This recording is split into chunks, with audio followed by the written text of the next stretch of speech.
오늘은 사무엘하 18장입니다. 구약성경 492페이지 사무엘하 18장 말씀을 보도록 하겠습니다.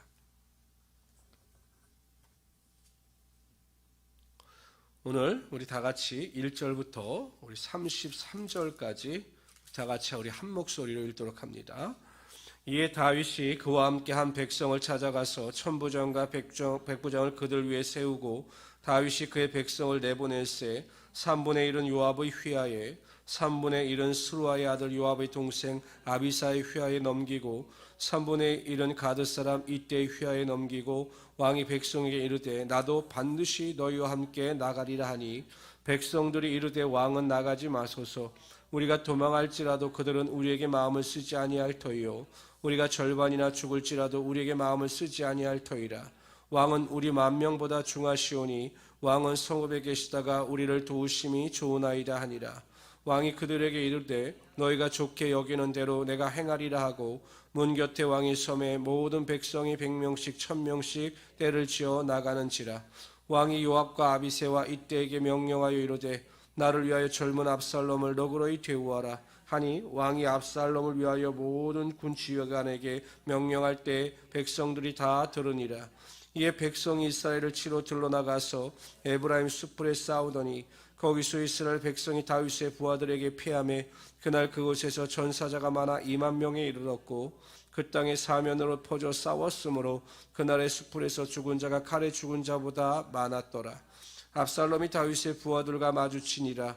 압살롬이 노새를 탔는데 그 노새가 큰 상수리 나무 번성한 가지 아래로 지날 때 압살롬의 머리가 그 상수리 나무에 걸림에 그가 공중과 그 땅 사이에 달리고 그가 탔던 노새는 그 아래로 빠져나간지라. 한 사람이 보고 요압에게 알려 이르되 내가 보니 압살롬이 상수리 나무에 달렸더이다 하니 요압이 그 알린 사람에게 이르되 내가 보고 어찌하여 당장에 쳐서 땅에 떨어뜨리지 아니하였느냐 내가 내게 은 10개와 띠 하나를 주었으리라 하는지라. 그 사람이 요압에게 대답하되 내가 내 손으로 은 1000개를 받는다 할지라도 나는 왕의 아들에게 손을 대지 아니하겠나이다. 우리가 들었거니와 왕이 당신과 아비새와 이때에게 명령하여 이르시기를 삼가 누구든지 젊은 압살롬을 해하지 말라 하셨나이다. 아무 일도 왕 앞에는 숨길 수 없나니 내가 만일 거역하여 그의 생명을 해하였더라면 당신도 나를 대적하였으리라 하니 요압이 이르되 나는 너와 같이 지체할 수 없다 하고 손에 작은 창 셋을 가지고 가서 상수리 나무 가운데 아직 살아있는 압살롬의 심장을 찌르니 요압의 무기를 든 청년 10명이 압살롬을 에워싸고 쳐 죽이니라.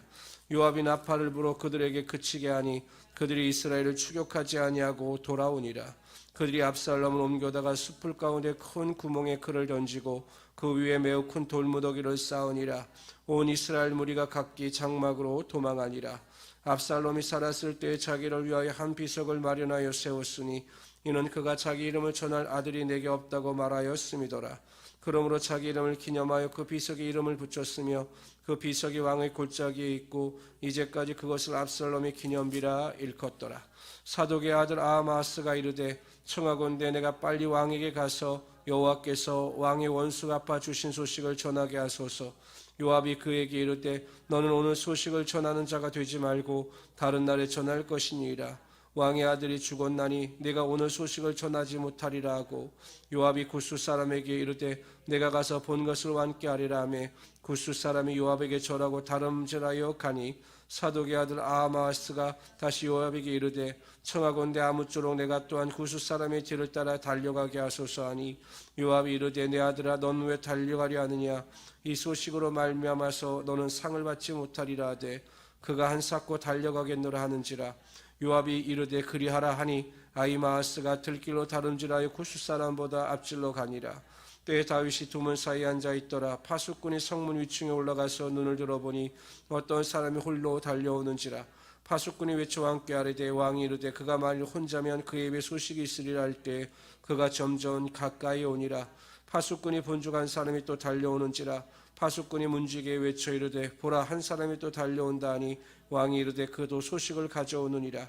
파수꾼이 이르되 내가 보기에는 앞선 사람의 다름질이 사독의 아들 아히마아스의 다름질과 같으니이다 하니 왕이 이르되 그는 좋은 사람이니 좋은 소식을 가져오느니라 하니라. 아히마아스가 외쳐 함께 아르되 평강하옵소서 하고 왕 앞에서 얼굴을 땅에 대고 절하며 이르되 왕이 하나님 여호와를 찬양하리로소이다.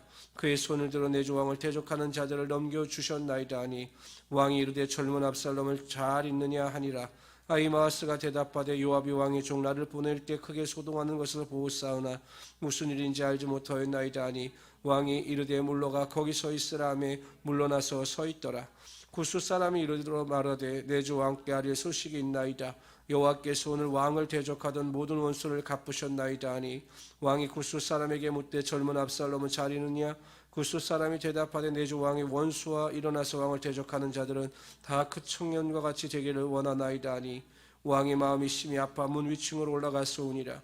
그가 올라갈 때 말하기를 내 아들 압살롬아 내 아들 압살롬아 차라리 내가 너를 대신하여 죽었다면 압살롬 내 아들아 하였더라. 아멘. 다윗의 승리와 압살롬의 죽음이 기록되고 있습니다. 압살롬은 모든 것을 완벽하게 준비했고 또한 그가 반역에 처음에 시도했을 때 모든 것이 완전하게 승리한 것처럼 보였습니다.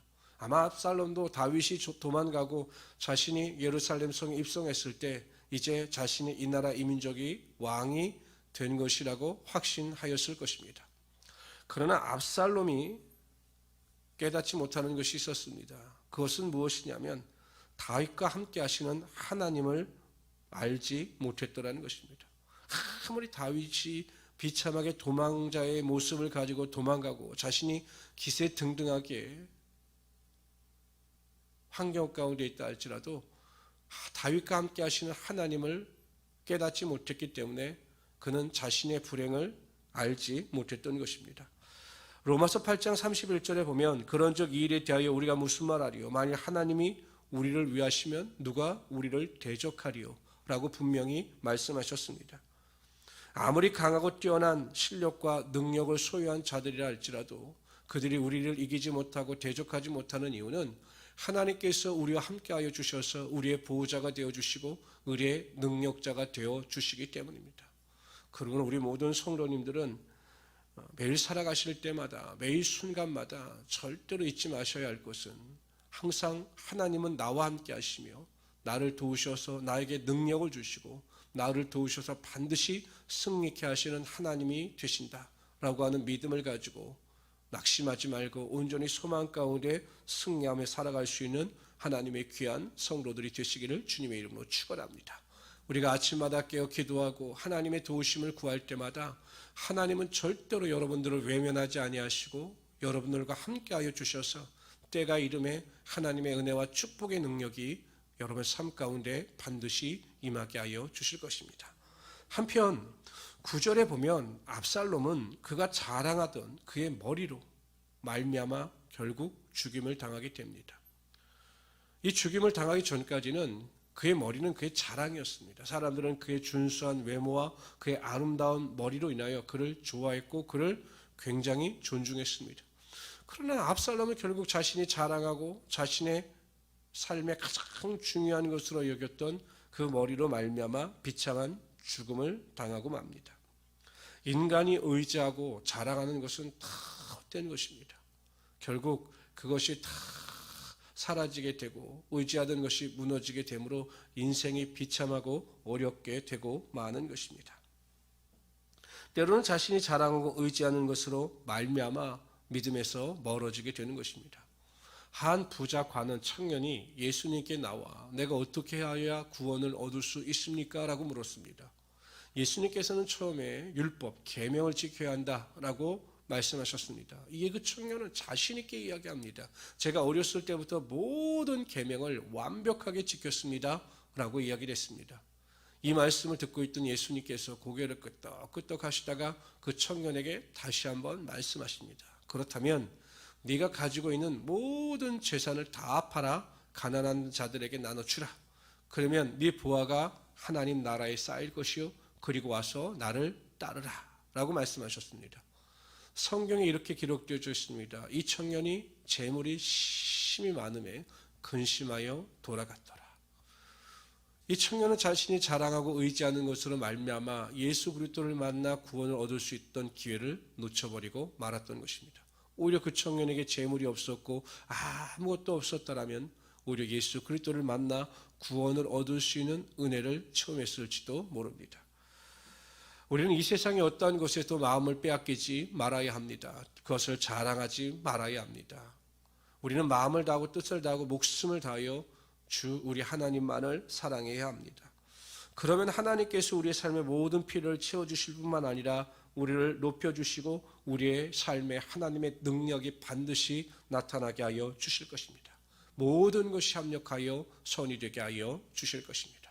그러므로 성도 여러분, 우리가 새벽마다 아침마다 깨어 기도할 때마다 항상 기도하시되 하나님, 제 마음속에 하나님을 사랑하는 마음을 주시옵소서. 세상의 어떠한 것보다도 하나님만을 사랑할 수 있도록 허락하여 주시고 은혜를 부어 주셔서 하나님 한 분만으로 만족하며 살아가게 하여 주시옵소서라고 기도하시기를 바랍니다. 그러면 하나님께서 그 마음의 중심을 보시고 구하는 것이나 생각하는 것보다 넘치도록 여러분의 삶에 하나님의 축복이 반드시 임하게 하여 주실 것입니다. 이런 믿음을 가지고 하나님만을 기쁘시게 하는 하나님의 귀한 성도들이 되시기를 주님의 이름으로 축원합니다.